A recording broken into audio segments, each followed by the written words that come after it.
ہوا سے زیادہ سخت ہو وہ بندہ مومن ہے، یعنی ہوا سے بھی زیادہ مضبوط وہ بندہ مومن ہے جو انفاق فی سبیل اللہ کرتا ہے، اللہ کے لیے مال دیتا ہے اور کسی کو کانوں کان خبر نہیں ہونے دیتا، وہ بندہ مومن ہے۔ عموماً لوگ جو ہیں وہ یہ باتیں کرتے ہیں کہ کیونکہ صدقہ جو ہے وہ مصیبت کو ٹال دیتا ہے، اور مولوی جو ہے وہ اس سے بھی زیادہ سخت ہے جو صدقے کو بھی کھا جاتا ہے، نعوذ باللہ من ذالک۔ یہ سچی کہوں تو اس حدیث پاک کا مذاق اڑایا گیا ہے، کھانے والے تو تم ہو اور بدنام علماء کو کرتے ہو۔ اس طرح کی باتیں جو ہے نا، صحیح کہوں یہ قرآن حدیث کا مذاق اڑانے کے لیے کی جاتی ہیں، سچی بات ہے، اور انہوں نے بدبختوں نے ایسی باتیں کر کر کے لوگوں کے ذہن خراب کر دیے ہیں۔ اگر زمین کا ہلنا وہی ہوتا جیسے پہلے دن تھا، پھر نہ یہ گاڑیاں ہوتی نہ بسیں ہوتی، کچھ بھی نہ ہوتا۔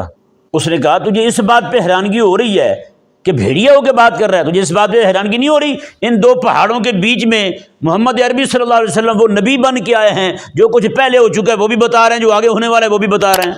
الرحمن الرحیم وَأَلْقَى فِي الْأَرْضِ رَوَاسِيَ أَن تَمِيدَ بِكُمْ وَأَنْهَارًا وَسُبُلًا لَعَلَّكُمْ تَهْتَدُونَ وَعَلَامَاتٍ وَبِالنَّجْمِ هُمْ يَهْتَدُونَ۔ اللہ تبارک و تعالی نے اپنی تخلیقات کا ذکر فرماتے ہوئے ان آیات مبارکہ میں کچھ مزید اپنی نعمتوں کا ذکر فرمایا کہ وَأَلْقَى فِي الْأَرْضِ رَوَاسِيَ أَن تَمِيدَ بِكُمْ، اور اللہ تبارک و تعالی نے زمین میں لنگر ڈال دیے تاکہ زمین تمہیں لے کر کے ہلتی نہ رہے، وَأَنْهَارًا، اور نہریں جاری فرما دیں، وَسُبُلًا، اور راستے بنا دیے، لَعَلَّكُمْ تَهْتَدُونَ، تاکہ تم راہ پا سکو، اپنا سفر طے کر سکو، وعلامات، اور نشانیاں مقرر کر دیں، وبالنجم ہم یہتدون، اور تاروں کو دیکھ کر بھی لوگ اپنا راستہ متعین کرتے ہیں، اپنی منزل تک پہنچتے ہیں۔ کریم آقا صلی اللہ علیہ وآلہ وسلم کے غلام حضرت سیدنا مولا علی رضی اللہ تعالیٰ عنہ ارشاد فرماتے ہیں کہ اللہ تبارک و تعالی نے جب زمین کو بنایا تو زمین جو ہے یہ ہلتی رہی، اور زمین نے اللہ تعالیٰ کی بارگاہ میں عرض کی، مولا اب تو مجھ پر ان لوگوں کو بسائے گا جو یہاں پہ گناہ کریں گے، جو یہاں پہ قتل کریں گے، یہاں پہ مردار پھینکیں گے، اس طرح کے معاملات کریں گے۔ اللہ تبارک و تعالی نے پھر زمین پر لنگر ڈال دیے، یعنی یہ پہاڑ جو ہیں یہ لنگر کے طور پر ہیں، یعنی یہ لنگر وہ والا نہیں ہے جو محفل کے بعد ہوتا ہے، یہ لنگر کشتیاں جو ہیں، بڑی بڑی جہاز جو ہوتے ہیں، وہ ان کو سمندر کے کنارے جس چیز کے ساتھ باندھتے ہیں نا، وہ اس کو قلعہ کہہ لیں، کیا ہم اپنی زبان میں سادی سی، وہ اس کو کہتے ہیں جب کشتی باندھ دی جائے تو پھر کہتے ہیں کشتی جو ہے اب لنگر انداز ہو گئی ہے۔ کیا ہو گئی ہے؟ لنگر انداز ہو گئی ہے۔ تو انہی کے ذریعے ہی کشتیاں جو ہیں اور جہاز جو ہیں وہ ٹھہرے رہتے ہیں، قابو رہتے ہیں، ورنہ تو آپ کو پتہ ہے سمندر کی لہریں اتنی ہوتی ہیں کہ وہ تو کہاں سے کہاں لے جائیں، آج کشتی یہاں کھڑی کریں، کل کو وہ کہیں اور موجود ہو۔ تو اللہ تبارک، حضرت مولا علی رضی اللہ تعالیٰ عنہ ارشاد فرماتے ہیں کہ اللہ تبارک و تعالیٰ نے جب لنگر ڈال دیے، یعنی پہاڑوں کو بطور میخ کے ٹھوک دیا زمین پر، تو یہ راتوں رات ہوا۔ فرماتے ہیں کہ فرشتوں کو بھی پتہ نہیں چلا یہ کیسے ہوا سارا، ٹھیک ہے نا جی، فرشتوں تک کوئی اطلاع نہیں ہوئی کہ یہ سارا کیسے ہو گیا۔ حضرت سیدنا انس بن مالک رضی اللہ تعالیٰ عنہ راوی ہیں، کریم آقا صلی اللہ علیہ وآلہ وسلم نے ارشاد فرمایا کہ جب یہ زمین جو ہے نا یہ ہلنے لگی تو فرشتوں نے بھی دیکھا زمین کو ہلتے ہوئے، اللہ تبارک و تعالی نے پہاڑوں کو بطور میخ کے ٹھوک دیا زمین کو قابو کرنے کے لیے۔ تو فرشتے جو ہے وہ بہت حیران ہوئے، کہنے لگے مولا یہ زمین اتنی سخت تھی، اس کے باوجود یہ پانی پر ہلتی رہتی تھی، اب یہ جو پہاڑ تو نے اس میں ٹھوک دیا ہے، پہاڑ یعنی کہ زمین میں گاڑ دیے ہیں تو نے، تو یہ پہاڑ اتنے سخت ہیں، اس سے بھی کچھ زیادہ سخت شے ہوگی، یہ فرشتے جو ہیں پہاڑوں کی سختی کو دیکھ کے حیران ہوئے۔ اللہ تبارک و تعالیٰ نے فرمایا کہ ہاں اس پہاڑ سے بھی، پتھر سے بھی زیادہ سخت ایک شے ہے۔ انہوں نے کہا مولا وہ کیا ہے؟ اللہ تبارک و تعالیٰ نے فرمایا وہ لوح ہے۔ وہ کیا ہے؟ وہ لوح ہے جو پتھر کو بھی توڑ دیتا ہے، پتھر کو بھی ٹکڑے کر دیتا ہے۔ فرشتوں کی حیرانگی مزید بڑھی، وہ کہنے لگے مولا پھر لوہے سے بھی بڑھ کر کوئی شے سخت ہوگی؟ اللہ تبارک و تعالیٰ نے ارشاد فرمایا کہ ہاں لوہے سے بھی بڑھ کر سخت شے ہے۔ عرض کرتے مولا کہ وہ کیا شے ہے؟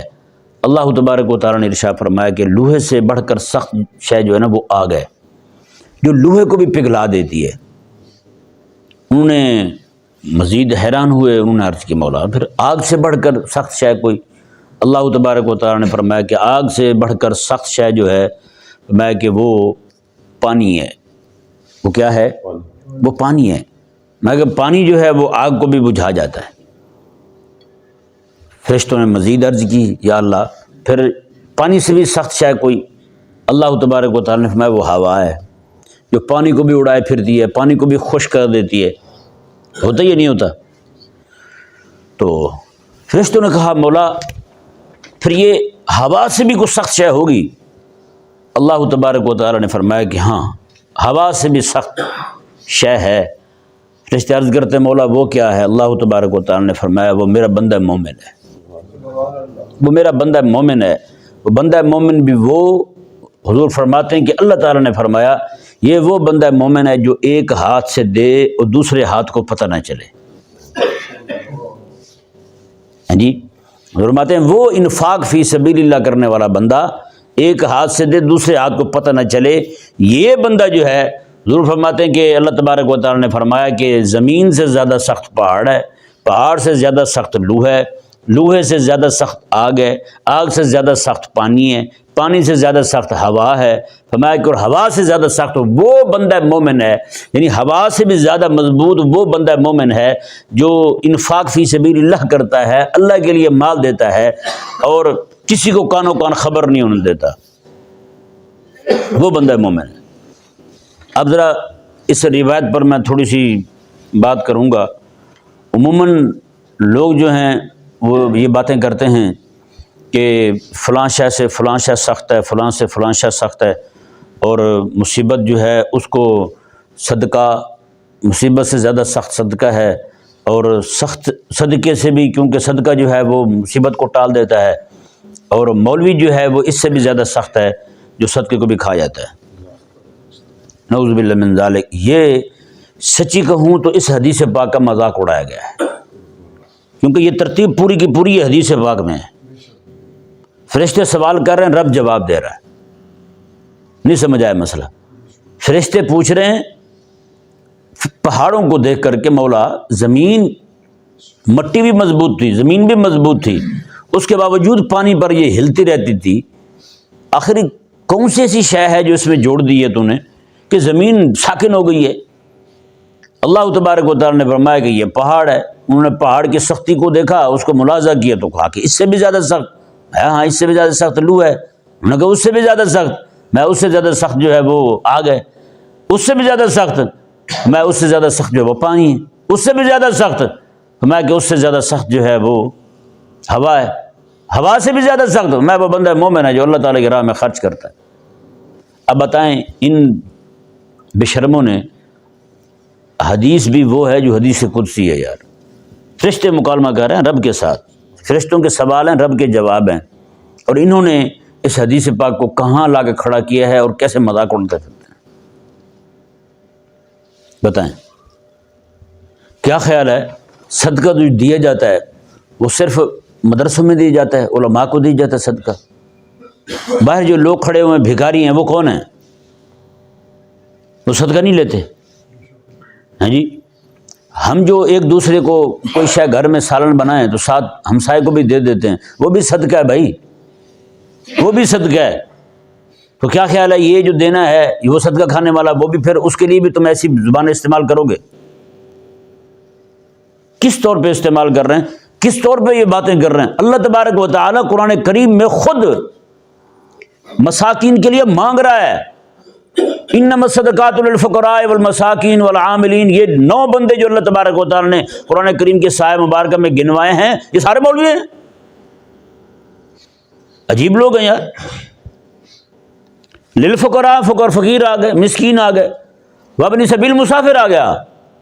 مسافر بندہ چاہے اربوں روپے کا مالک کیوں نہ ہو، سفر میں ہے، اس کے پاس کچھ نہیں ہے، وہ بھی زکوٰۃ لے سکتا ہے، صدقہ لے سکتا ہے۔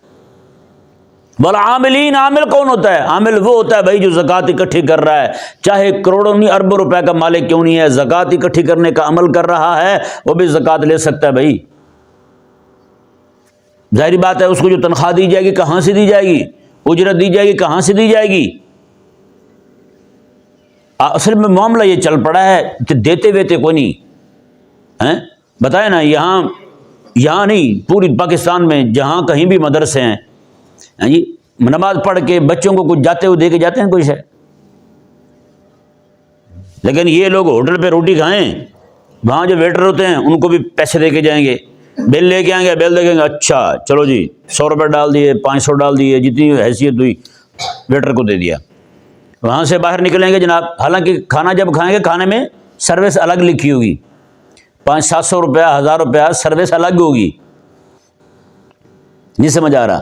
سروس انہوں نے لے لی، پھر بعد میں جناب انہوں نے پیسے اس کو بھی دے دیے، پھر باہر جو گاڑی کھڑی کرنے والا بندہ ہوتا ہے وہ گاڑی کھڑی کر کے پھر سلام بھی کرتا ہے، دروازہ کھول کے بٹھا کے، حاجی صاحب اس کو پھر دیتے ہیں۔ پتہ ہے نا، یہاں بھی کوئی دیتا ہے؟ تو بدنام یہ کیوں ہیں؟ باتیں مدرسوں کے بارے میں کیوں ہیں؟ باتیں علماء کے بارے میں کیوں ہیں؟ سچی کہوں، اس وقت جو ہے زکوٰۃ کا پیسہ جتنا بھی آتا ہے یہ سارا وزیروں مشیروں کے تھرو آتا ہے، ان کے ذریعے سے آتا ہے، پھر M N A M P A کے پاس آتا ہے، M N A M P A وہی پیسہ کھا جاتے ہیں، زکوٰۃ کا پیسہ یہ کھا جاتے ہیں۔ اور زکوٰۃ صدقہ ہے بھائی، انما صدقات، یہ مراد زکوٰۃ ہے صدقے سے، تو یہ کھا جاتے ہیں۔ ایک بندہ تھا وہ بڑا یعنی کہ عہدے پہ تھا، تو اس سے ایسے ملاقات ہوئی تو ایک دوست جو ہے نا وہ مولانا صاحب، وہ ہر ایک کے ساتھ سلام دعا رکھتے ہیں، تو مولانا صاحب جب ملے تو باہر نکلے تو وہ کہنے لگے کہ یہ ہمارے حاجی صاحب جو ہے نا، وہاں تو ملے تو خیر بڑی آؤ بھگت کی، بڑی تعریف کی، حاجی صاحب بڑے رحم دل ہیں، یہ ہے وہ ہے۔ جب باہر نکلے تو فرمانے لگے کہ حاجی صاحب نے جتنے عمرے کیے ہیں، جتنی حج کی ہیں، سارے زکوٰۃ کے پیسوں سے کیے ہیں، زکوٰۃ کا پیسہ ان کے پاس آتا ہے، بیواؤں کو، یتیموں کو، مسکینوں کو پہنچا دیں، حاجی صاحب اس سے عمرے کرتے ہیں اور حج کرتے ہیں۔ تو بھائی کھانے والے تو تم ہو اور بدنام علماء کو کرتے ہو۔ باہر سے جتنا بھی آتا ہے نا، یہاں سیلاب آ گیا، لوگ صدقہ دیتے ہیں، وہ صدقہ ہوتا ہے بھائی۔ سیلاب آ گیا، مصیبت آ گئی، زلزلہ آ گیا، کوئی پریشانی آ گئی، باہر سے جو لوگ دیتے ہیں وہ صدقہ ہوتا ہے۔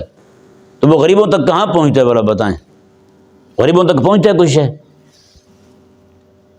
وہ سارا اوپر بیٹھے ہوئے وہی لوگ جو ہے نا اس کو کالے کو سفید کر کے کھا جاتے ہیں۔ اللہ اکبر کبیرہ۔ تو یہ اس طرح کی باتیں جو ہے نا، صحیح کہوں یہ قرآن حدیث کا مذاق اڑانے کے لیے کی جاتی ہیں، سچی بات ہے۔ اور انہوں نے بدبختوں نے ایسی باتیں کر کر کے لوگوں کے ذہن خراب کر دیے ہیں۔ ایک بندہ تھا تو اس کو میں نے ایسی دعوت دی، میں نے کہا یار اپنے بچے کو مدرسے میں پڑھاؤ، کہتا استغفر اللہ استغفر اللہ، میں یہ کام نہیں کروں گا، میں بالکل برداشت نہیں کروں گا کہ میرے بچے جو ہیں وہ صدقہ کھائیں، میں یہ نہیں کر سکتا۔ بتائیں، یعنی ان کی اس طرح کی منفی باتیں جو ہیں لوگوں کے ذہنوں میں کیسے راسخ ہو چکی ہیں۔ ایک بندے سے ایسے وہ بات وہ کرنا کہ صدقے سے تو بھی ہم مانگتے ہیں، پہلے پوچھیں گے یہ صدقہ تو نہیں ہے بھائی، کوئی شے کسی کو دینے لگے تو پوچھیں گے ہم یہ صدقہ تو نہیں ہے بھائی، ہیں عجیب لوگ ہو، دفتروں میں بیٹھے ہوئے رشوت لے کے کھا جاتے ہیں۔ ان کا تقویٰ بھی کتے والا ہے، سچی بات ہے۔ کتا جو ہے وہ سارا دن گٹر میں بیٹھ رہے گا، جب پیشاب کرنے لگے گا ٹانگ اٹھا لے گا، یار کہیں کپڑے نہ پاک نہ ہو جائیں، کہیں چھینٹے نہ پڑ جائیں۔ کون سا تقویٰ یہ والا؟ اس کو کہتے ہیں کلابی تقویٰ، نعوذ باللہ من ذالک۔ اللہ تبارک و تعالی نے ارشاد فرمایا، جی دیکھیں، وَأَلْقَى فِي الْأَرْضِ رَوَاسِيَ أَن تَمِيدَ بِكُمْ، اور اللہ تبارک و تعالی نے زمین میں، یہ رواسی جو ہے نا، یہ راسا یرسو، ہاں جی، اس سے یہ اس باب سے ماخوذ ہے، نصر ینصر سے، اور اس کا جو ہے نا وہ معنی کسی شے کا جم جانا، ایسے جم جانا کہ وہاں سے ہلے نہ، وہاں سے ہلے نہ۔ وہ جو لنگر ہوتا ہے نا دریا کے، سمندر کے کنارے، دریا کے کنارے، جس کے ساتھ کشتی کو باندھا جاتا ہے، کشتی جتنا مرضی زور لگاتی رہے وہ ہلنے نہیں دیتا۔ ہوا تو آتی ہے، ظاہری بات ہے، ہوا تو اس کو کھینچنے کی کوشش کرتی ہے، لیکن وہ ہلنے نہیں دیتا۔ ہاں جی، اسی لیے بندرگاہ جو ہوتی ہے اس کو مرسا کہتے ہیں عربی زبان میں، مرسا، آگے یا ہے۔ ہاں جی، کیونکہ وہ بھی ایک جگہ ایسی ہوتی ہے جو کشتیوں کو، جہازوں کو، باہری بیڑوں کو پکڑ کے رکھتی ہے، وہاں مضبوط کر کے رکھتی ہے۔ تو یہ اللہ تبارک و تعالی نے جو فرمایا کہ رواسیہ، رواسیہ کا مطلب ایسی شے ہے جو جہاں پہ رکھ دی جائے، یہاں پہ لگا دی جائے، ٹھونک دی جائے، وہاں سے ہلے نہ۔ اللہ تبارک و تعالی نے ارشاد فرمایا کہ اور اللہ تبارک و تعالی نے زمین میں تمہارے لیے لنگر ڈال دیے۔ ایک قرآن کریم کی ایک آیت مبارکہ میں اوتاد کا لفظ بھی ہے ان کے لیے، وتد، وتدن کہتے ہیں کیل کو، میخ کو، میخ کو کہتے ہیں پہاڑوں کے لیے یہ لفظ اللہ تبارک و تعالی نے، والجبال اوتادا، والجبال اوتادا، اللہ تعالی نے فرمایا کہ ہم نے پہاڑ کو بطور کیل کے ٹھوک دیا ہے زمین میں۔ تو یہی اللہ تبارک و تعالی نے فرمایا کہ اور اللہ تبارک و تعالی نے زمین میں پہاڑوں کو بطور لنگر کے ڈال دیا ہے، ان تمید بکم، کہ یہ نہ ہو کہ تمہیں لے کر کے زمین جھولتی رہے، زمین ہلتی رہے۔ اس لیے اللہ تبارک و تعالی، اب بتائیں نا کتنا بڑا اللہ تعالیٰ کا کرم ہے، جس طرح زمین بنی تھی اپنے پہلے دن وہ پانی پر تھی اور اس طرح ہلتی رہتی تھی، اگر آج بھی اسی طرح ہوتی تو بتائیں کوئی بندہ یہ کہہ سکتا تھا کہ میرا گھر اسلام آباد میں ہے؟ ہر بندہ سامان اپنا باندھ کے رکھتا ہے، یہاں سے زمین ہلی تو یہاں والے وہاں جا گرے، وہاں والے یہاں آ گرے۔ تو یہ کتنا بڑا اللہ تعالیٰ کا کرم ہے یار، اتنا بڑا انعام ہے۔ اللہ تعالیٰ نے فرمایا کہ ان تبیت بکم، ورنہ یہ تو ہلتی رہتی تمہیں لے کر کے۔ تو نہ کوئی بندہ کھانا بنا سکتا، نہیں سمجھ آیا؟ آپ دیکھیں نا، اب تو خیر بیڈ والا نظام آ گیا، پہلے چارپائیاں ہوتی تھیں، کوئی ایک بزرگ بیٹھے ہوتے چارپائی پہ، کوئی بچہ بیٹھ جاتا ہے، وہ اپنی ٹانگیں ہلانی شروع کر دیتے تو کیسے فوراً روکتے تھے، اور روک بھائی کیا کر رہا ہے تم ہیں؟ ابھی کوئی بندہ اس طرح کو تھوڑا سا ہلا دے، اگلے بندے کو وہم ہونے لگتا ہے ابھی کوئی زلزلہ آ گیا ہے۔ اب وہی زلزلے والی کیفیت ہمیشہ ہی رہتی، بتائیں کیا ہوتا پھر؟ اتنا بڑا انعام ہے اللہ تبارک و تعالیٰ کا، قسم خدا کی جتنا بھی غور کریں نا دماغ کی بس ہو جائے گی، اس انعام کو آپ سمجھ نہیں پائیں گے کہ کتنا بڑا اللہ تعالیٰ نے کرم فرمایا ہم پر۔ ان تمید بکم، میں کہ تمہیں زمین لے کے جھولتی نہ رہے، ہلاتی نہ رہے تمہیں، اس لیے ہم نے زمین کے اندر پہاڑوں کو بطور میخ کے ٹھوک دیا ہے، اس کو بطور لنگر کے ہم نے پہاڑوں کو زمین میں گاڑ دیا ہے تاکہ تم جو ہے نا اپنا سکون کے ساتھ رہو۔ اللہ اکبر، اگر یہ زمین کا ہلنا وہی ہوتا جیسے پہلے دن تھا، پھر نہ یہ گاڑیاں ہوتی، نہ بسیں ہوتی، کچھ بھی نہ ہوتا ہیں۔ بندہ کسی کو ملنے کے لیے یہاں سے کہیں اور جا رہا ہوتا، وہ پتہ چلتا ہے شام کو کہیں اور پڑا ہوا ہے۔ اللہ اکبر، اللہ تبارک و تعالیٰ نے فرمایا کہ یہ پہاڑ بنائے، پھر وہ انہارا، اور نہریں بنائیں۔ ظاہری بات ہے پہاڑوں سے ہی پانی نکلتا ہے، پہاڑوں سے ہی جناب بڑے بڑے وہ جو برف کے معاملات ہوتے ہیں وہ پگھلتے ہیں، خاص موسم میں آ کے جب گرمی بڑھتی ہے تو وہیں سے نہریں نکلتی ہیں پہاڑوں سے ہی۔ پھر اللہ تبارک و تعالیٰ نے اگلی بات بنائی وسبلا، اور راستے بنائے۔ کیا بنایا؟ راستے بنائے۔ ہاں جی، ظاہر ہے آپ کو پتہ ہے لوگ جو ہے نا پہلے دریاؤں اور سمندروں کے ساتھ ہی چلا کرتے تھے، نہروں کے ساتھ ہی راستے ہوتے تھے پہلے تو ہیں۔ جب ضرورت پڑی پانی کی تو پانی لے لیا، کھانے کی ضرورت پڑی وہاں سے مچھلی نکال لی، یعنی کھانا بھی وہیں پہ ہے، پانی بھی وہیں پہ ہے۔ یہ پھر اسی مزاج کے لوگ تھے، وہ کیسے استعمال کرتے تھے، یہ پھر ان کو پتہ ہے کہ پانی کیسے استعمال کرتے تھے، ان کا ذائقہ جو ہے وہ کیسے تبدیل کرتے تھے۔ نہیں سمجھ آ رہا؟ تو یہ اللہ تبارک و تعالیٰ نے یہ پہاڑوں سے پانی نکلا اور پانی سے پھر جناب دریا نہریں بنی، اور نہروں کے ساتھ پھر راستے بنے۔ یعنی اس آیت مبارکہ میں اللہ تعالیٰ نے اپنے 3 انعامات کا ذکر کیا۔ اور پھر اگلی بات دیکھیں، اللہ تعالیٰ نے ارشاد فرمایا کہ وسبلا، اور راستے بنائے، لعلکم تہتدون، تاکہ تم راہ پا سکو، اپنی منزل تک پہنچ سکو، وعلامات، اور علامتیں بھی مقرر کر دی۔ علامت نہ ہو سارا یہ ایک جیسا ہو تو بندہ کہیں جا سکتا ہے؟ بھلا بتائیں، لاہور اور اسلام آباد کی ساری بلڈنگیں سارا کا سارا ایک ہی جیسا ہو تو بتائیں کون فرق کر پائے گا؟ یتیم خانہ اور ملتان چنگی دونوں کو ایک ہی جیسا کر دیا جائے تو بتائیں یتیم خانہ والے ملتان چنگی رکے ہوں گے، ملتان چنگی والے وہاں سے آئیں گے تو یتیم خانہ کو ملتان چنگی سمجھ کے وہاں رکے ہوں گے، بتائیں کیا بنے گا پھر؟ اللہ تبارک و تعالیٰ نے جو علامات مقرر کی ہیں، اس وقت تو ظاہری بات ہے پہاڑ ہوتے تھے، پہاڑوں سے نہریں جاری ہوتی، پہاڑوں کا راستہ رکھتے تھے، جی پہاڑ کے اس جانب جانا ہے اس جانب جانا ہے۔ یہ حدیث پاک بالکل وہ تر البدر علینا جو ایک نغمہ ہے، ایک نعت شریف کو کہہ لیں اس کو، کہ آقا علیہ السلام کے صحابہ کرام علیہ رضوان کی بچیاں جو ہیں وہ پڑھا کرتی تھیں، تر البدر علینا من سنیت الوداع، ہیں جی وہ سنیت الوداع جو ہے وہاں سے 14ویں کا چاند طلوع ہوا ہے۔ جی پہاڑ راہ بتا رہا ہے۔ حضور کے صحابہ جو ہیں وہ کہیں سے آتے جاتے تھے، وہ یہی بتاتے تھے فلاں پہاڑ سے آئے، بتائیں۔ اور آقا علیہ السلام جب اعلان نبوت فرماتے ہیں نا، اس وقت وہ ایک بندے کا ایک واقعہ مشہور ہے، سیاستہ میں بھی موجود ہے، کہ وہ اپنی بکریوں کو چرا رہا تھا، بھیڑوں کو، تو ایک دم سے بھیڑیا آیا اور وہ پڑ گیا۔ بھیڑیے نے آ کر کے ایک بکری اٹھا لی، وہ چرواہا جو تھا اس نے جا کے بکری چھین لی۔ تو وہ بھیڑیا جو ہے وہ کہنے لگا کہ یا اللہ تو نے مجھے روٹی دی تھی، روزی دی تھی، اس نے چھین لی ہے۔ وہ کہنے لگا حیران کن بات ہے بھائی، بھیڑیا ہو کے بگھیاڑ ہو کے باتیں کر رہا ہے۔ اس نے کہا تجھے اس بات پہ حیرانگی ہو رہی ہے کہ بھیڑیا ہو کے بات کر رہا ہے، تجھے اس بات پہ حیرانگی نہیں ہو رہی؟ ان دو پہاڑوں کے بیچ میں محمد عربی صلی اللہ علیہ وسلم وہ نبی بن کے آئے ہیں، جو کچھ پہلے ہو چکا ہے وہ بھی بتا رہے ہیں، جو آگے ہونے والا ہے وہ بھی بتا رہے ہیں۔ اس بات پہ حیرانگی نہیں ہو رہی؟ دو پہاڑوں کے بیچ میں وہ آئے ہوئے ہیں، بتائیں۔ تو یعنی کہ پہلے لوگ یہ بتاتے ہی ایسے تھے، آج بھی اسی طرح، پہلے پہاڑ تھے، درخت تھے، انہی چیزوں کو لوگ بناتے تھے۔ آج جو ہے وہ ظاہری بات ہے کہ لوگ جو ہے نا ہمارے وہ والی ہماری سمجھ بوجھ نہیں رہے۔ وعلامات وبالنجم هم يهتدون، اللہ تعالیٰ نے اگلی آیت مبارکہ میں فرمایا، اور ہم نے تاروں کو بھی علامتیں بنا دیا، علامتیں بھی بنائی، اور تاروں کے ذریعے بھی لوگ وہ راستہ دیکھتے تھے۔ ظاہری بات ہے دن کو تو تارے نہیں ہوتے تھے، تو دن کو لوگ جو ہیں وہ اپنا سورج دیکھ کے، ہیں جی اس کی چال کو دیکھ کے اپنا سفر کیا کرتے تھے، پھر درختوں کو دیکھتے تھے، پہاڑوں کو دیکھتے تھے، دریاؤں سمندروں کو دیکھتے تھے، اسی کے ذریعے وہ لوگ سفر کیا کرتے تھے۔ ایک بندے کو میں ملا، سچی بات ہے، وہ بندہ صرف یہی دیکھ کے نا، سورج دیکھ کے وہ ٹائم بتا دیتا تھا، سورج دیکھ کے ٹائم بتا دیتا تھا، کہتا ہے اتنے بج کے اتنا ٹائم ہے، گھڑی پہ دیکھتے وہی ٹائم ہوتا۔ اب تو خیر گاؤں دیہاتوں میں پہلے لوگ، میں نے خود اپنی آنکھوں سے دیکھے ہیں کہ لوگ جو ہیں وہ زمین یہ بالشتے مار کے نا اس طرح ناپ کے زمین ٹائم دیکھ لیتے تھے۔ اب اتنے ٹائم ہو گیا، بتائیں۔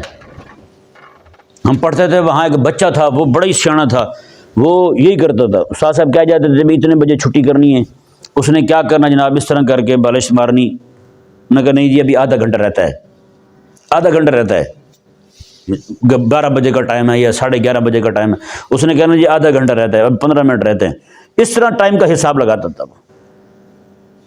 اب تو خیر ہمارا حساب ہی وہی ہو گیا ہے، ہمیں تو گھڑی پہ ہی آ گئے ہیں ہم سارے، ہے نا، نہ تاروں سے کوئی دیکھ سکتا ہے، نہ کسی اور شے سے ہم دیکھ سکتے ہیں، کسی شے سے کوئی پہچان نہیں ہوتی۔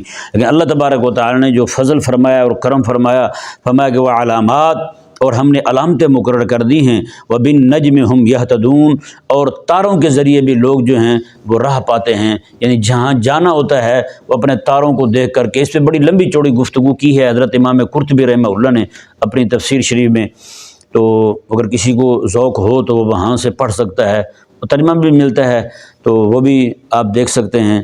بہت زبردست اس پہ بات کی ہے کہ کون سے تارے کو دیکھ کے کیا دیکھتے تھے، ہاں جی کون سے تارے کو دیکھ کے کیا دیکھتے تھے، بہت لمبی چوڑی گفتگو ہے، بہرحال یہاں موقع نہیں ہے۔ اللہ تبارک و تعالی سمجھنے کی توفیق عطا فرمائے۔